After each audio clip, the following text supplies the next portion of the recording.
दोस्तों नमस्कार, स्वागत है आप सभी के। अगर फिर से चली जानते हैं राजस्थान की ताज़ा खबरों को, लेकिन उससे पहले अगर आपने अभी तक इस चैनल को सब्सक्राइब नहीं किया तो सब्सक्राइब कर लें, जिससे कि आपको राजस्थान की ताज़ा खबर रोजाना मिलती रहे। सबसे पहली बड़ी खबर, सांसद राघव चड्ढा और बॉलीवुड एक्ट्रेस परिणीति चोपड़ा शादी के बंधन में बंध गए हैं। दोनों ने रात उदयपुर के लीला पैलेस में फेरे लिए। दूल्हे राघव चड्ढा ने क्रीम कलर की शेरवानी और दुल्हन परिणीति ने भी उसी रंग का लहंगा पहना था। बारात में राघव चड्ढा के रिश्तेदार और दोस्त जमकर नाचे थे। पंजाब के मुख्यमंत्री भगवंत मान भी बारात में नाचे और होटल लीला पैलेस में शाम 4 बजे बरमाला हुई और इसके बाद राघव चड्ढा विंटेज कार में मंडप तक पहुंचे और परिणीति के साथ फेरे लिए। लोकसभा स्पीकर के कार्यक्रम में भीम आर्मी की होर्डिंग, जय भीम के नारे लगाए राज्यसभा सांसद ने बमुश्किल करवाया शांत।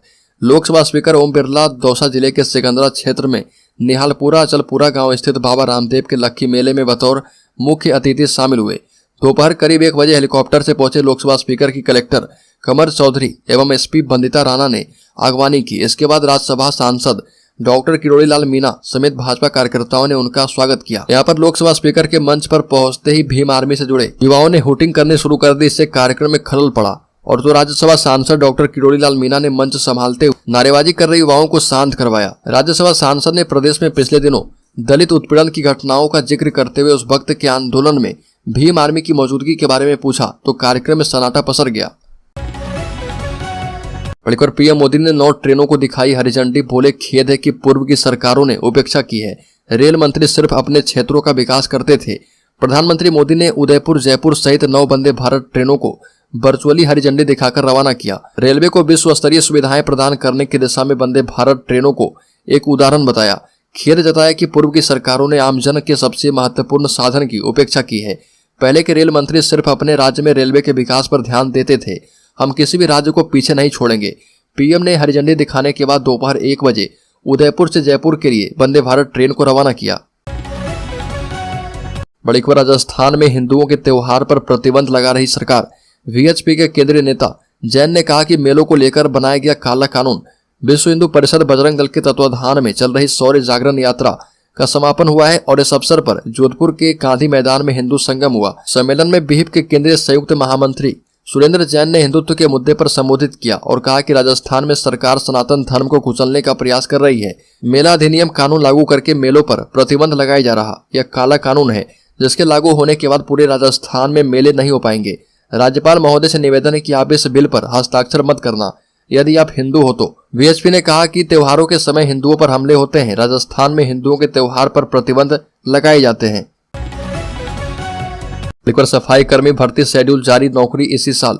अजमेर को 328 सहित प्रदेश को 13,184 सफाई कर्मी मिलेंगे। राजस्थान की 176 निकायों में 13,184 सफाई कर्मचारियों की भर्ती का रास्ता साफ हो गया है। अजमेर नगर निगम में 328 सहित राज्य की नई सरकार के गठन के साथ प्रदेश को 13,184 नए सफाई कर्मचारी मिल जाएंगे। स्वायत्त शासन विभाग ने सफाई कर्मचारी भर्ती 2023 की प्रक्रिया को लेकर प्रदेश की सभी नगरीय निकायों के आयुक्त, अधिशासी अधिकारी, निगम परिषद पालिकाओं को विशेष दिशा निर्देश जारी किए हैं। डीएलवी के निदेशक एवं सचिव हृदय कुमार शर्मा ने चयन प्रक्रिया संपादित कराए जाने का 11 शेड्यूल का एक पूरा परफॉर्मा बनाकर सभी निकायों को जारी किया है। बड़ी खबर, प्रिवेंटिव एक्शन में पुलिस फ्रॉड कॉल्स आते ही सूचना दी तो ठग का खाता फ्रीज। आपके साथ दूसरे भी ठगी का शिकार होने से बचेंगे। साइबर ठगों पर लगाम लगाने के लिए राजस्थान का जिला प्रतापगढ़ नजीर बनते जा रहा। प्रतापगढ़ मॉडल पहले राजस्थान में फिर देश भर में लागू करने के लिए राज्य को रिपोर्ट भेजी जाएगी। प्रतापगढ़ मॉडल के बारे में डीजी साइबर सेल रवि मेहरोड़ा का कहना है कि लोगों को जागरूक किया जाएगा कि कोई भी फ्रॉड कॉल्स या फिर मेल आए तो तुरंत 100 नंबर या फिर 1930 नंबर पर सूचना दें और ऐसे में पुलिस चंद मिनटों में ठगों का बैंक खाता फ्रीज करवा देगी। पुलिस के इस प्रिवेंटिव एक्शन से ठगी का पैसा नहीं निकल पाएगा। राजस्थान में 34 साइबर थाने हैं। मॉनिटरिंग डीजी स्तर से की जा रही है। बड़ी खबर, राहुल गांधी का बयान, राजस्थान में है आर पार की लड़ाई। राहुल गांधी ने कहा कि हम तेलंगाना, मध्य प्रदेश और छत्तीसगढ़ तो जीत रहे, लेकिन राजस्थान में लड़ाई आर पार की है। हमें विश्वास है कि कांग्रेस यहाँ पर चुनाव जीतेगी। भाजपा के भीतर भी यही चर्चा है। राहुल गांधी ने भाजपा सांसद रमेश भिधोड़ी के बीएसपी सांसद दानिश अली को लेकर दिए गए बयान पर भी प्रतिक्रिया दी। दिसंबर महीने में मध्य प्रदेश, राजस्थान, छत्तीसगढ़, तेलंगाना और मिजोरम में विधानसभा चुनाव होने की संभावना है। राजस्थान छत्तीसगढ़ में कांग्रेस, मध्य प्रदेश में भाजपा और तेलंगाना में भारत राष्ट्र समिति सत्ता में है। अब कांग्रेस नेता और सांसद राहुल गांधी ने मध्य प्रदेश, तेलंगाना, छत्तीसगढ़ में जीत का भरोसा जताया। राहुल गांधी ने कहा कि राजस्थान में कांग्रेस जीत के करीब है। बड़ी खबर, केंद्र सरकार के नारी शक्ति बंधन विधेयक, महिला आरक्षण विधेयक की राजस्थान की पूर्व मुख्यमंत्री वसुंधरा राजे ने प्रशंसा की और कहा कि राजस्थान में पूर्व की भाजपा सरकार ने महिलाओं को आरक्षण दिया था, जिसके चलते आज प्रदेश में जिला प्रमुख, सरपंच और प्रधान जैसे पदों पर 50% महिलाएं हैं। वसुंधरा राजे ने याद दिलाया कि राजस्थान में एक वक्त वो भी था जब विधानसभा में केवल 2 ही महिलाएं चुनकर पहुंची थी, लेकिन अब ये संख्या भी बढ़कर 24 हो गई है। राजस्थान की पूर्व मुख्यमंत्री वसुंधरा राजे ने महिला आरक्षण विधेयक, नारी शक्ति बंधन अधिनियम को महिलाओं के लिए अहम बताया है। बड़ी खबर, राज्य की पूर्व मुख्यमंत्री वसुंधरा राजे राजस्थान का कानून व्यवस्था और महिलाओं की सुरक्षा के मुद्दे पर कांग्रेस सरकार पर निशाना साध रही है। जयपुर में धर्म रक्षा समिति के कार्यक्रम में उन्होंने कहा कि राज्य में हालात ये हैं कि यहाँ पर हर दिन महिलाओं को अपमानित करने के लिए कई मामले सामने आते हैं।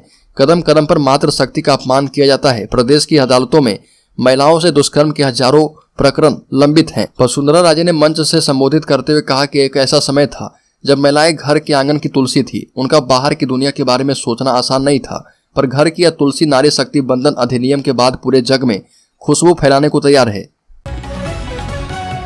बड़ी खबर, राजस्थान की अल्पसंख्यक सीटों पर भाजपा की नजर। राजस्थान की 40 मुस्लिम बाहुल्य सीटों में से जीत की संभावना तलाशने के लिए 15 सीटों पर बीजेपी मुस्लिम दावेदारों को लेकर सर्वे करवा रही है। बताया जा रहा है कि कामा, हवा महल, मांडवा, लाडुनु, नागौर, किशनपोल, सीकर, झुंझुनू, पोखरन, आदर्श नगर, कोटा उत्तर, सवाई माधोपुर, डिडवाना और धौलपुर सीटों के लिए सर्वे करवा रही है।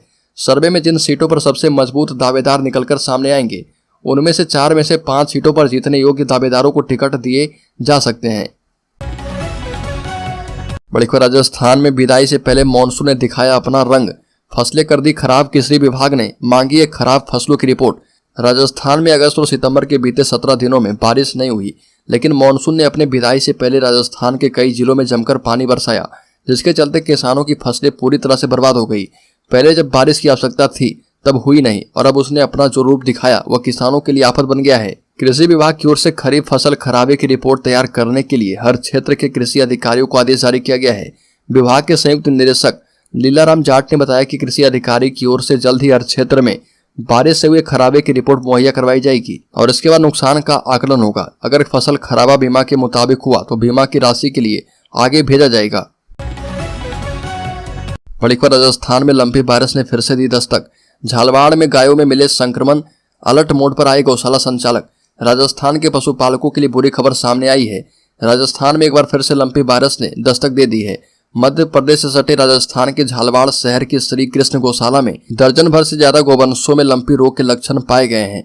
इसके बाद गौशाला समिति के सदस्य अलर्ट हो गए हैं। संक्रमित गोवंशों को स्वास्थ्य गोवंश से अलग करके आइसोलेट कर दिया गया है। फिलहाल उनका देसी पद्धति से इलाज करवाया जा रहा।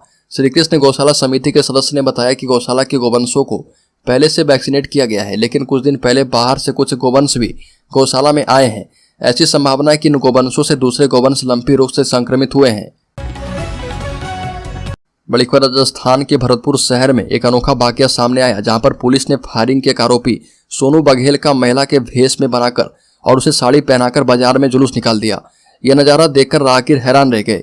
वहीं पुलिस ने आरोपी के जुलूस के जरिए यह संदेश देने की कोशिश की कि आरोपी अपराधी चाहे कोई भी हो, वो बड़ा नहीं है और किसी भी सूरत में बख्शा नहीं जाएगा। यह मामला भरतपुर शहर के मथुरा गेट थाना इलाके से जुड़ा हुआ है।